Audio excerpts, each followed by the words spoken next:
Antes de empezar de lleno el tema, les voy a invitar a que por favor inclinemos el rostro y tengamos una palabra de oración. Querido Dios que estás en el cielo, a continuación hemos de abrir tu palabra. Te pedimos humildemente que nos des tu Espíritu Santo para que el mensaje pueda quedar grabado en nuestros corazones y podamos, Señor, tener ánimo para seguir adelante en esta vida. Te lo pedimos en tu dulce nombre. Amén. Quiero comenzar con una aseveración que estoy seguro que se cumple al 100%. En gustos se rompen géneros. Y díganme si no. Si tratáramos todos de ponernos de acuerdo en algo que nos guste literalmente a todos, de hecho este sermón lo prediqué hace mucho en una filial, éramos 30 aproximadamente y nos fue muy difícil, pues aquí que somos fácil 3, 4 veces más, va a ser totalmente imposible. Y es que literalmente en gustos se rompen géneros.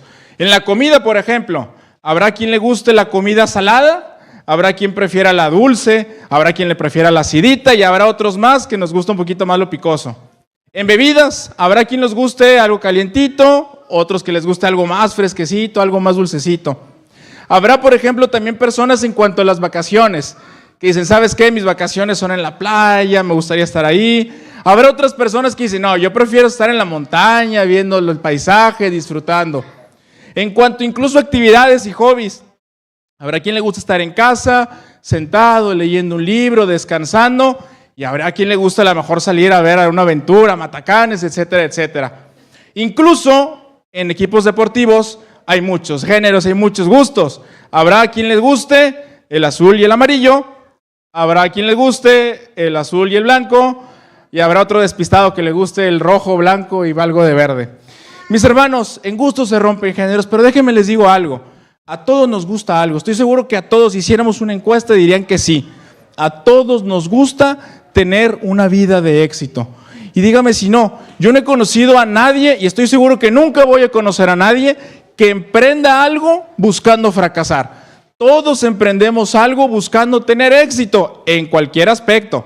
En el aspecto profesional, en el aspecto académico, en los cargos que de hecho recién estamos iniciando, e incluso en el aspecto amoroso. Todos buscamos tener éxito en nuestra vida. Ahora bien, la palabra éxito es una palabra de diversos significados. Por ejemplo, en la sociedad lo ha distorsionado un poco. Hoy, para ver una persona exitosa, ¿qué tiene que tener? Muchos likes, muchos seguidores en las redes sociales, generar muchas reacciones en sus redes sociales. Otras personas dicen que el éxito, por aquí escuché, dinero. Y si es cierto, tienes que tener cierto número de ceros en tu cuenta bancaria para decir que tienes éxito. Hay otros que dicen que el éxito nace también de tener posesiones, carros, terrenos, casas. Hay otros también que dicen que aparte del éxito es ser guapo, guapa, tener pegue con el sexo opuesto y que tengas muchos pretendientes. Hay incluso también quien dice que éxito es tener una habilidad que todos te puedan reconocer. Pero mis hermanos, todo esto, como diría el sabio Salomón, es vanidad de vanidades. No nos sorprende que en su momento Albert Einstein escribió, trata de convertirte en un hombre, en una mujer de valor y no en una persona de éxito. Pero ¿cómo define éxito la Biblia? ¿Cómo podemos acercarnos a lo que la Biblia define como éxito? Salmos capítulo número 1, versículos 1 al 3 nos da la respuesta. Salmos capítulo 1, versículos del 1 al 3, fíjese lo que dice. Bienaventurado el varón o la mujer que no anduvo en qué cosa, en consejo de malos, ni estuvo en camino de pecadores, ni en silla de escarnecedores se ha sentado, sino que ¿qué? En la ley de Jehová está su delicia. Es algo que le gusta, no es algo que tiene que hacer porque le van a preguntar el sábado si estudió. Es algo que le gusta, está su delicia. Y en su ley medita ¿qué tiempo? Día y de noche. Y ahí nos dice cuál es la consecuencia. Será como árbol plantado junto a corrientes de aguas, que da su fruto a su tiempo y su hoja no cae, y todo lo que hace prosperará. No sé ustedes, pero yo quisiera ser como un árbol plantado junto a aguas, que vienen los vientos de las modas, que vienen todo lo que según es moderno, pero que está plantado siempre firme cerca del agua viva, que ¿quién es? Jesús. Mis hermanos, todos conocemos la fórmula del éxito de acuerdo a la Biblia, ¿verdad que sí? Los principios bíblicos. ¿Cuál es la fórmula del éxito? Poder divino, más esfuerzo humano es igual a éxito. Y mis hermanos, hablando del poder divino, fíjese lo que dice Deuteronomio capítulo 8 y versículo número 18. Deuteronomio capítulo 8, versículo número 18. Dice lo siguiente: acuérdate de Jehová tu Dios. ¿Por qué? Porque Él te da el poder para hacer las riquezas, a fin de confirmar su pacto que juró a tus padres, como en este día. Mis queridos hermanos, ¿quieres tener éxito en la vida? ¿Quieres ser una persona de éxito? El paso número 1 es no te apartes nunca, nunca de Dios. Porque mis hermanos, nunca tendrás una vida completa, nunca tendrás una vida plena si no estás tomado de la mano de Dios. Aún hay famosos, deportistas, cantantes, actores, que aparentemente teniendo todo lo que hemos definido como éxito, sienten una vida incompleta, sienten un vacío.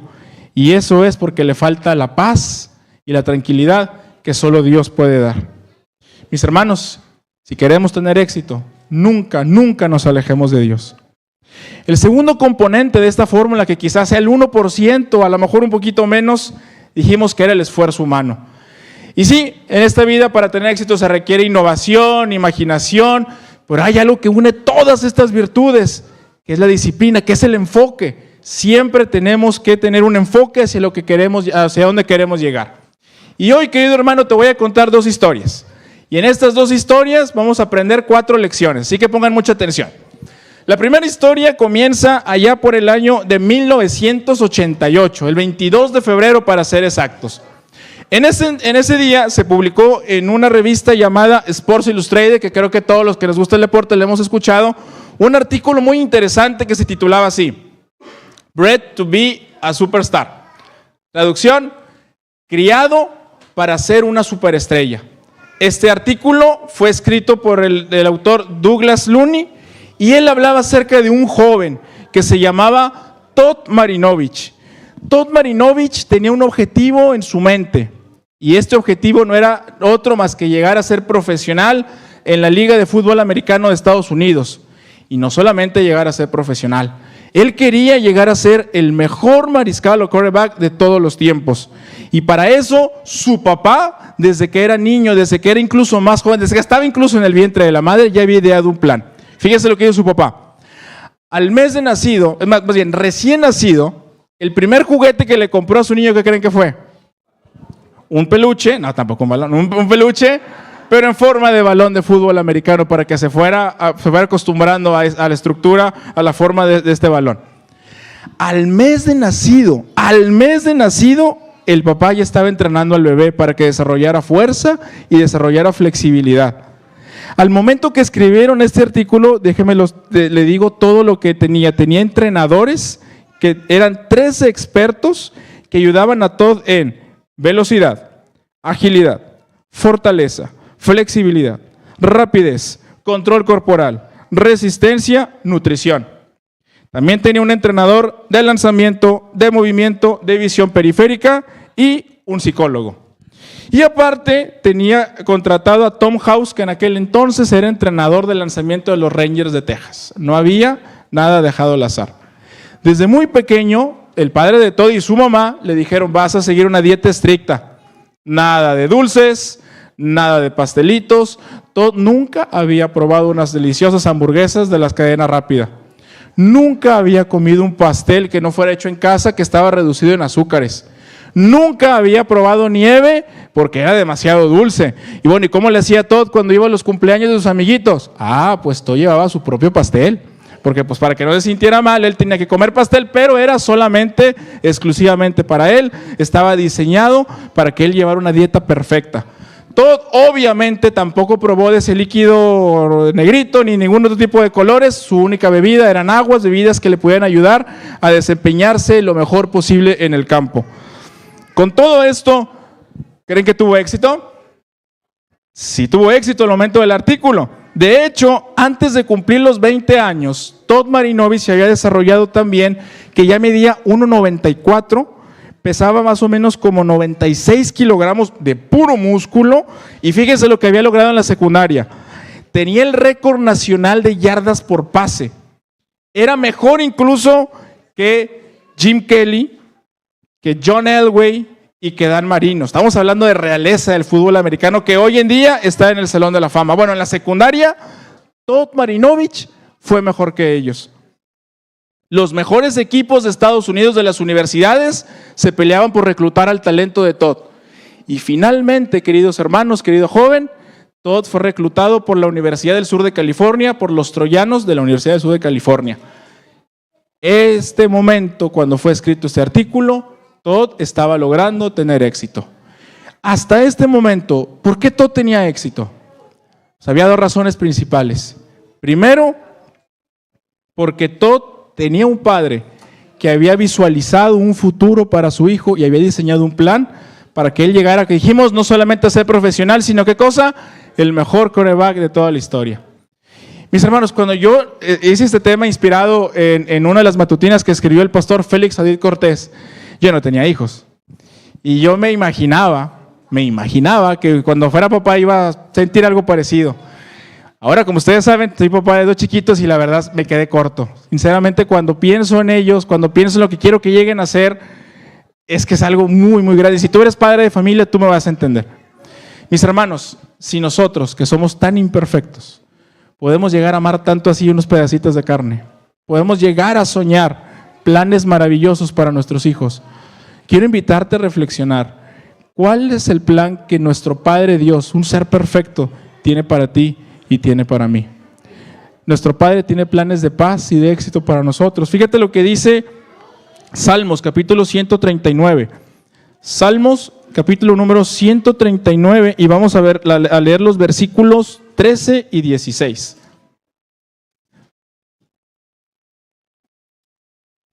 ¿Desde cuándo tiene nuestro Padre Dios planes para ti? Fíjate lo que dice. Porque tú formaste mis entrañas. Tú me hiciste en el vientre de mi madre. Versículo 16. Mi embrión vieron tus ojos y en tu libro estaban escritas todas aquellas cosas que fueron luego formadas sin saltar una de ellas. Querido hermano, querida hermana, querido joven, querido niño, Dios tiene planes para ti. Y no los tenía desde ahorita, no es algo improvisado. Dios diseñó un futuro para ti desde que estabas en el vientre de tu madre. Dios quiere que tengas paz, que tengas felicidad, que seas una persona de bien, que tengas éxito. Y Él ha diseñado un plan específico, una regla de amor que está aquí, en su palabra. ¿Tú crees, querido hermano, que el padre de Todd le prohibía que comiera esas cosas porque le disfrutaba y quería ver que su hijo sufriera? ¿Tú crees que él le ponía a entrenar porque él quería que sufriera y que entonces se desempeñara bien? Claro que no. Él lo hacía porque él tenía un propósito y él sabía que era el único medio por el cual Todd podía alcanzar el éxito. Y mis hermanos, las reglas de amor que nuestro Padre nos pone no es para que no disfrutes, no es para que no goces esta vida, no es un Padre intransigente que nos quiera castigar. Él lo hace porque te ama, porque me ama, porque Él quiere lo mejor para nosotros. La segunda lección, queridos hermanos, la vemos con Todd, porque independientemente del plan perfecto que hubiera tenido su padre, el mejor diseño, tenía que haber una voluntad de Todd de seguir este camino. Y mis hermanos, él lo llevó a cabo. Y déjame decirte la segunda gran lección. Las grandes recompensas, todas las grandes recompensas requieren grandes sacrificios. Y esto aplica en todo. ¿Quieres sacar buenas notas en la escuela? ¿Qué tenemos que hacer? Estudiar y poner atención y asistir a clases. ¿Quieres ser exitoso en el trabajo? ¿Qué tenemos que hacer? Quizá a lo mejor quitarnos el celular en el trabajo, enfocarnos, actualizarnos, ir a cursos, etcétera, etcétera. ¿Quieres tener éxito en tu matrimonio? ¿Qué tenemos que hacer? Dedicar tiempo, hacer tiempo, crear tiempo para pasar tiempo con la pareja y dejar a veces también atrás el orgullo. El no decir, no, es que yo le dije, es que me vio feo. No, dejar atrás el orgullo. Mis hermanos, es difícil, a veces es difícil, pero las grandes recompensas requieren grandes sacrificios. Y mis hermanos, en nuestra vida espiritual, en el camino al cielo, no es diferente. Para ir al cielo, mis hermanos, habrá ocasiones que tendremos que dejar atrás cosas que nos gustan, cosas que nos van a doler. Pero fíjate lo que escribió Pablo, él ya lo tenía muy en claro. Primera de Corintios, capítulo número 9, versículo número 24 al 26. Primera de Corintios, capítulo 9, versículos 24 al 26.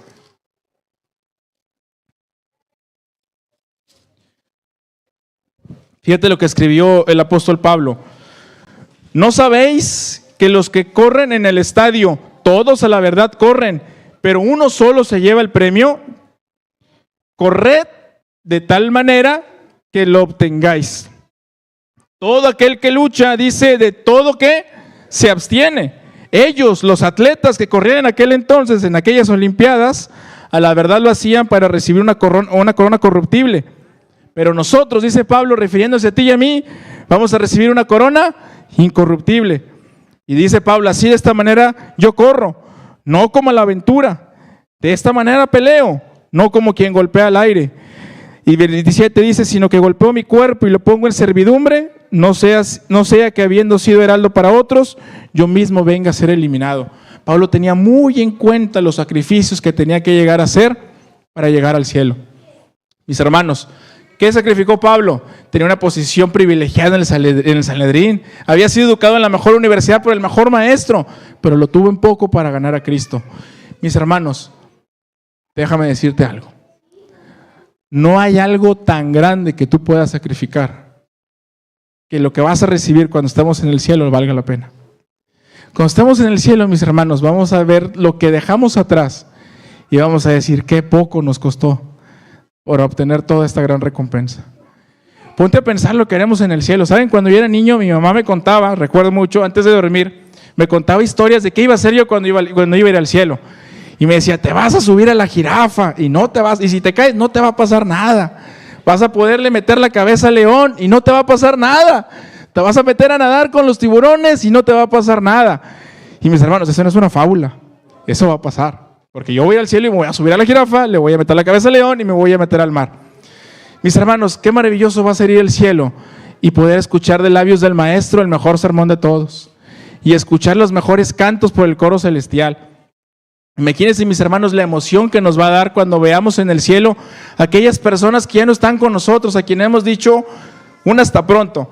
Estoy seguro, mis hermanos, que todo lo que dejemos va a quedar como nada a comparación de lo que habremos de recibir. Pero la decisión está en ti y en mí. Si hoy queremos dejar atrás aquello que nos ata, que nos ocupa, aquello que nos quita el tiempo, ponle el nombre que tú quieras. Televisión, redes sociales, un deporte, no tiene que ser necesariamente cosas malas, pero sí cosas que nos quiten la prioridad en nuestra vida que debe ser Cristo.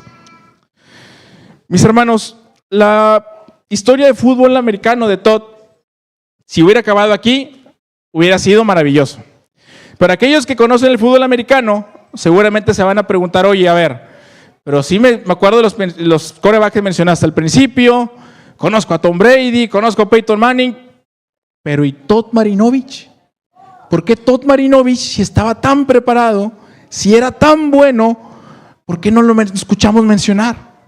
¿Qué pasó con Todd Marinovich? La revista Square, en mayo de 2009, escribió un artículo el autor Mike Sager, y es un artículo muy triste.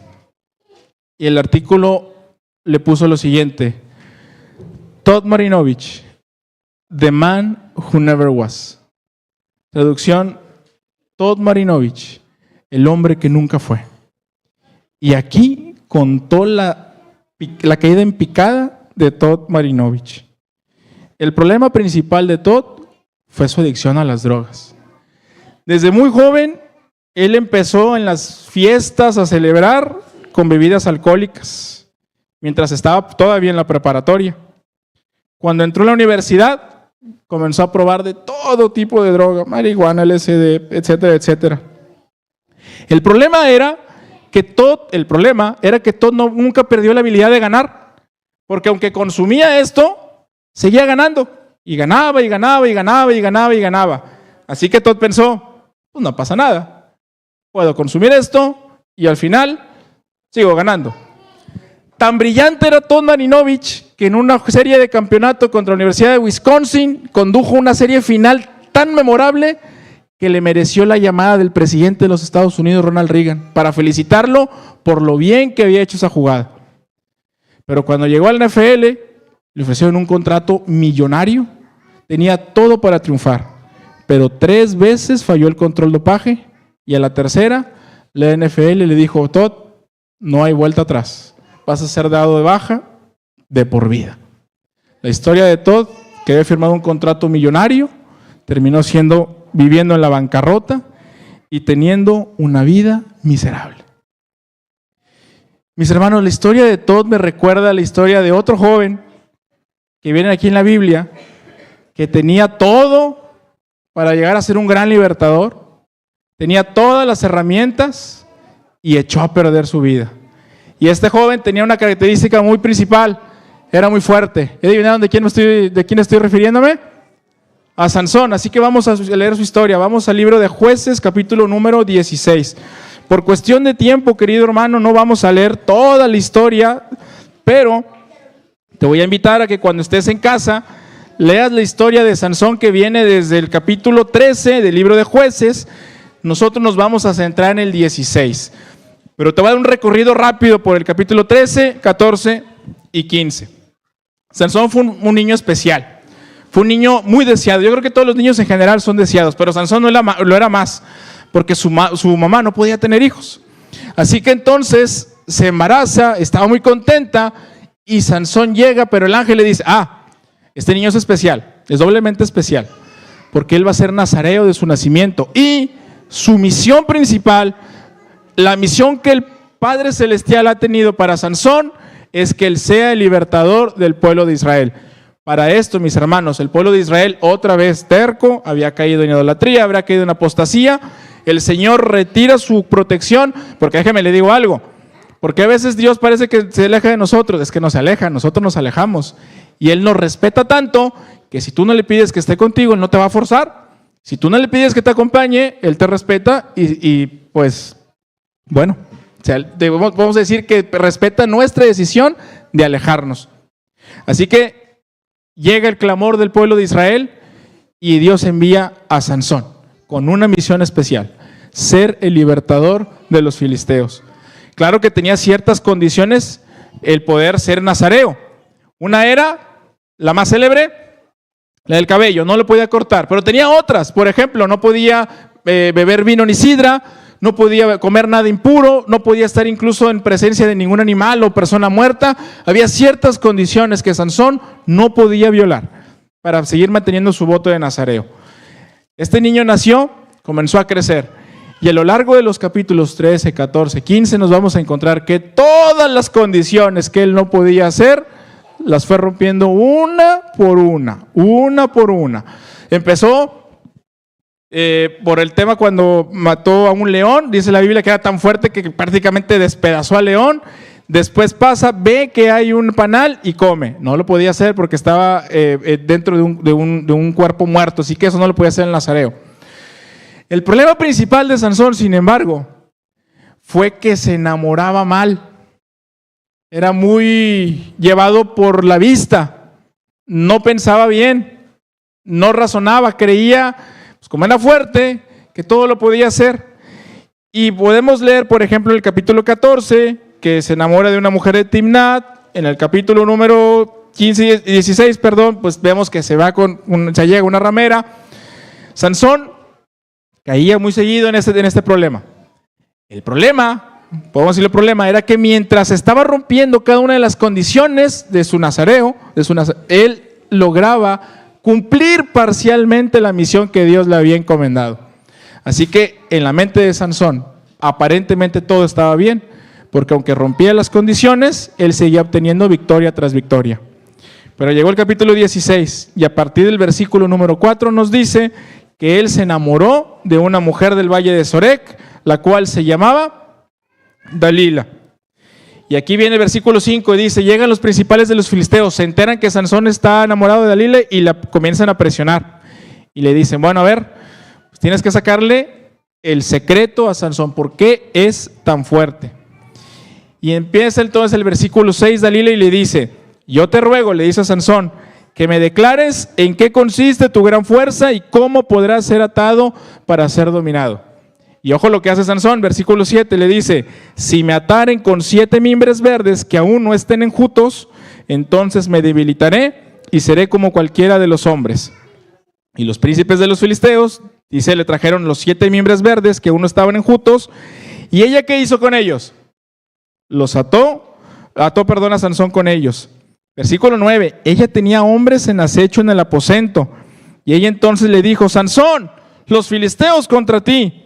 Y él rompió los mimbres como se rompe una cuerda de estopa cuando toca el fuego, y no supo el secreto de su fuerza. Versículo 10, entonces Dalila le dijo a Sansón: he aquí tú me has engañado y me has dicho mentiras. Descúbreme pues ahora, te ruego, cómo podrás ser atado. Aquí voy a hacer una pausa. Para mí, y creo que para todos, si tú ves a un joven que está enamorado de otra muchacha y este joven le dice un secreto y luego esta muchacha va y anda contándole a todo el mundo su secreto, ¿qué consejo le darían a este joven? Oye, maestro, pues, ¿cómo te explico? Pero ya estaba tan embrutecido el juicio de Sansón, ya estaba tan pervertido, que él no vio, como decimos ahora, las red flags. Porque era una red flag enorme. ¿Cómo va a ser que tú le confíes un secreto a alguien que dices que te ama y tan pronto le confías el secreto, ella trata de ver a ver si era cierto para perjudicarte? Peor tantito. Pues Sansón no vio esta red flag y siguió con Dalila. Y empezó a jugar con ella, le dijo, mira, le empezó a decir, si, del versículo 11, si mataren con cuerdas nuevas, y luego le vuelve a decir Sansón en el versículo 13, si tejieres 7 guedejas en mi cabeza con la tela, y las aseguradas con la estaca, va a pasar esto, ya no voy a ser tan fuerte. Y dice entonces, que pues obviamente no pasaba, y entonces versículo 16 dice, y aconteció que presionándole ella, cada día con sus palabras e importunándole, el alma de Sansón fue reducida a mortal angustia.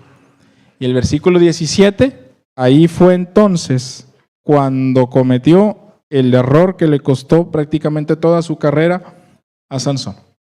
Versículo 17 dice, le descubrió pues Sansón todo su corazón y le dijo, nunca mi cabeza llegó a navaja, porque yo soy nazareo de Dios desde el vientre de mi madre. Si fuere rapado, mi fuerza se apartará de mí, me debilitaré y seré como todos los hombres. Y ella le dijo, ya me descubrió su corazón. Hay una forma, ¿no?, que tenemos todos de decir, ¿sabes qué? Ahora sí me está diciendo la verdad. Y el versículo 18 dice, Dalila vio que le había descubierto su corazón, llamó a los príncipes de los filisteos y dijo, venid esta vez, porque ya me descubrió su corazón.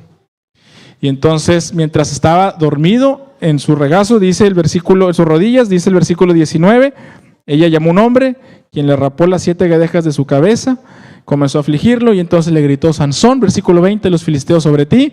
Y fíjate lo que dijo Sansón, versículo 20. ¿Qué pensó? Esta vez saldré como las otras y me escaparé. Pero no sabía, versículo 20, que Jehová ya se había apartado de él. La tercera lección, querido joven, querido hermano, querido niño, ni con pecados ni con malos hábitos se juega. No podemos jugar a dos bandas. O estamos o no estamos. En nuestra definición espiritual no hay punto medio. O estás o no estás. Sansón creyó que podía jugar con la gracia de Dios. Pero todo tiene un límite, mis hermanos. Todo tiene un límite y Sansón lo cruzó. Y yo creo que Sansón hubiera deseado que en ese momento lo hubieran matado. Pero no, porque sabe una cosa, el enemigo no solamente se conforma con acabarte, sino él quiere destruirte, quiere humillarte, quiere hacerte sentir lo peor. Y fue lo que pasó con Sansón, versículo 21. Los filisteos le echaron mano, ¿y qué le hicieron? Dice, le sacaron los ojos, lo llevaron a Gaza, le ataron con cadenas para que moliese en la cárcel, y dice que el cabello comenzó a crecer. Si en ese momento hubiera habido una revista especializada, una prensa especializada en el pueblo de Israel, estoy seguro que el título de este artículo hubiera sido Sansón, el hombre que nunca fue. Sansón, el libertador que nunca fue. Porque un joven que tenía todo para haber sido un gran libertador de Israel, lo echó totalmente a la basura por haberse desviado del camino que Dios, su padre, le había dicho que siguiera por el bien de él y para beneficio de los demás. Pero mis hermanos, déjame decirte que es tan grande el amor de Dios, que aun cuando estamos en el abismo, que aun cuando estamos para ojos humanos inservibles, Él como quiera nos sigue escuchando.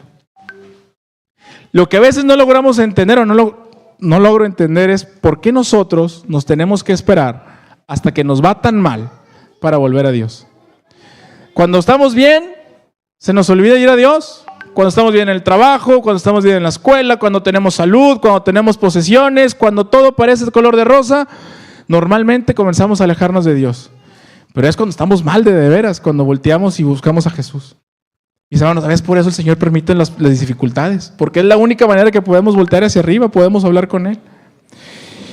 Pero grande es la misericordia de Dios, que fíjate lo que pasó después. Vamos a leer a partir del versículo 25 en adelante. Dice: y aconteció que cuando sintieron los filisteos alegría en su corazón, porque hicieron una fiesta en honor al Dios de ellos, al Dios Dagón, dijeron: vamos a llamar a Sansón de la cárcel. Y dice que ¿qué? Sirvió de juguete delante de ellos y lo pusieron entre columnas. Más humillado no podía ser Sansón. Totalmente desprovisto de su fuerza, ciego, era un juguete para ellos, ya ni siquiera hermano, era un juguete. Más humillado no podía estar, aquel gran libertador. Pero entonces, versículo 26 dice: Sansón le dijo al joven que le guiaba de la mano: acércame, hazme palpar las columnas sobre las que descansa la casa para que me apoye sobre ellas. Y es el versículo 27 que la casa estaba llena de hombres y mujeres y todos los principales de los filisteos estaban allí. Y en el piso alto había como 3,000 hombres y mujeres que estaban mirando el escarnio o la burla de Sansón. Y fíjate lo que pasó, el versículo número 28 en delante. Entonces clamó Sansón a Jehová y le dijo: Señor Jehová. Fíjate hasta cuándo clamó Sansón a Jehová. Y de hecho es la única oración que está registrada de Sansón en la Biblia. Dice: Señor Jehová, acuérdate de mí y fortaléceme. Te ruego solamente esta vez, oh Dios, para que de una vez tome venganza de los filisteos por mis 2 ojos. Versículo 29, asió Sansón luego las 2 columnas del medio sobre las que descansaba la casa, echó todo su peso sobre ellas, su mano derecha sobre una, su izquierda sobre la otra, y dijo: ¿cómo era yo sobre los filisteos, con los filisteos? Inclinó toda su fuerza y cayó la casa sobre los principales y sobre todo el pueblo que estaba allí. Y fíjate lo que dice el versículo 30. Y los que mató al morir fueron muchos más que lo que había hecho en toda su vida. El único momento que registra la Biblia que Sansón tuvo conexión con Dios, que fue su último minuto prácticamente de vida, hizo más que todo lo que había vivido. Y eso nos deja una gran lección, mis hermanos. Cuando estamos con Dios, como digo, cuando estamos con Dios, podemos hacerlo todo. Nuestra vida puede tener sentido, más incluso que lo que hayamos hecho en el pasado. Porque Jesús dijo: separados de mí, ¿qué pueden hacer? Nada podés hacer. Mis hermanos, tenemos que estar siempre cerca de Jesús. Pero esa no es la lección principal que quiero que te quedes. Como yo dije, si hubiera escrito un artículo de Sansón, el título que merecía Sansón era el libertador que nunca fue, porque hasta el último de su vida fue que hizo algo. Pero saben, mis hermanos, Dios no nos mira igual que lo que nosotros miramos. Dios tiene un enfoque diferente porque su amor es tan grande que no lo podemos comprender. Mucho tiempo después, en la carta a los Hebreos, capítulo número 11, se escribió lo que llamamos nosotros como el capítulo de la fe. Y en ese capítulo de la fe hay una lista de personas ilustres que ejercieron la fe. Y dentro de esa lista, en el versículo 32, dice: ¿y qué más digo? Porque el tiempo me faltaría me faltaría contenido de Gedeón, de Barak. ¿Y quién está ahí? De Sansón, Jefté, David, Samuel, los profetas. ¿Quién fue héroe de la fe? Sansón. Y es que eso nos deja la lección, la cuarta lección y la principal.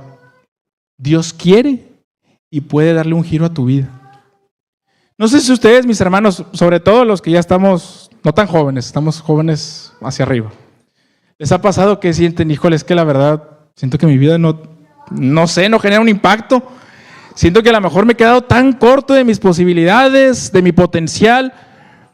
Yo quiero decirte en el nombre del Señor que hoy puedes dar un giro a tu vida y que puedes voltear hacia el cielo y decirle: Señor, perdóname, he desperdiciado tanto tiempo que quizás si se escribiera un artículo de mí, dirían: fulanito de tal, el hombre que nunca fue; fulanita de tal, la mujer que nunca cumplió su potencial. Pero déjame te digo algo, hoy es un buen momento para que voltees al cielo. Y en el libro del Señor ya no vas a ser aquel que no fue, sino vas a ser una persona de fe, una persona que genere impacto en donde tú estés, en tu escuela, en tu trabajo, con tu familia, en la sociedad, en tu barrio, donde tú te desenvuelvas. El Señor quiere que tu vida sea de impacto. Y si hoy no lo ha sido, déjame decirte que hoy no es demasiado tarde. Hoy puedes volver a Jesús. Él te está esperando con los brazos abiertos y Él quiere que regreses a Él. Ojalá, querido hermano, que si tú sientes que tu vida ha quedado muy corta a lo que pudo haber sido, recuerdes la historia de Sansón y recuerdes que su amor de Dios es tan grande, su gracia que cubre todo pecado puede cubrir también el tuyo. Y hoy te ofrece una segunda oportunidad. La pregunta clave es, ¿tú la vas a aceptar? Bendito sea el Señor y alabado sea por su amor inefable y su gracia que cubre todo pecado. Que Dios te bendiga.